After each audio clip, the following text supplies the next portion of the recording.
वाणिज्य आणि उद्योग मंत्रालयाने प्रसिद्ध केलेल्या ताज्या आकडेवारीनुसार जुलै 2026 मध्ये भारताची वस्तू आणि सेवांची एकूण निर्यात वार्षिक आधारावर 13.31% वाढून 80.14 अब्ज अमेरिकन डॉलर्सवर पोहोचली। गेल्या वर्षीच्या याच महिन्यात ही निर्यात 70.72 अब्ज अमेरिकन डॉलर्स इतकी होती। चालू आर्थिक वर्षात एप्रिल ते जुलै या कालावधीत भारताच्या वस्तूंच्या निर्यातीत 173.78 अब्ज अमेरिकन डॉलर्सपर्यंत वाढ झाली आहे।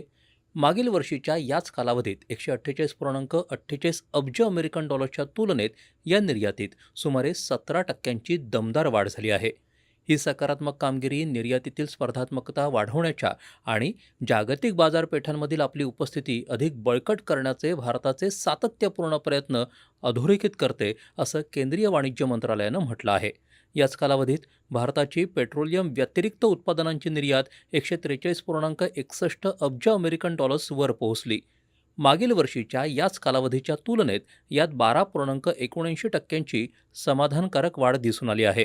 भारताच्या वैविध्यपूर्ण निर्यात समूहाची मजबूती आणि भारतीय उत्पादन आणि मूल्यवर्धित उत्पादनांसाठी जागतिक स्तरावर वाढत असलेली मागणी यामुळे ही सातत्यपूर्ण वाढ दिसून आली आहे, असं मंत्रालयानं म्हटलं आहे। जुलै 2025 मधील 4.13 अब्ज अमेरिकन डॉलर्सच्या तुलनेत जुलै 2026 मध्ये पेट्रोलियम उत्पादनांची निर्यात 67.64% वाढून 6.92 अब्ज अमेरिकन डॉलर्सवर पोहोचली। ही लक्षणीय वाढ असल्याचं भारतानं म्हटलं आहे। यामुळे भारताची मजबूत शुद्धीकरण क्षमता आणि जागतिक ऊर्जा बाजारपेठांमधील वाढती भूमिका अधोरेखित करते।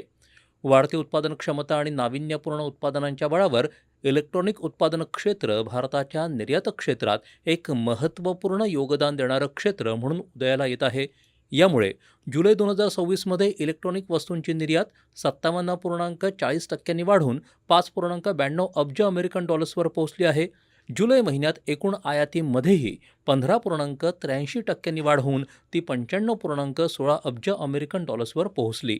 जुलै 2025 मधील 27.88 अब्ज अमेरिकन डॉलर्सच्या तुलनेत जुलैमध्ये भारताची व्यापार तूट वाढून 31.98 अब्ज अमेरिकन डॉलर्सवर पोहोचल्याची माहिती वाणिज्य सचिवांनी दिली आहे। राष्ट्रपती द्रौपदी मुर्मू यांच्या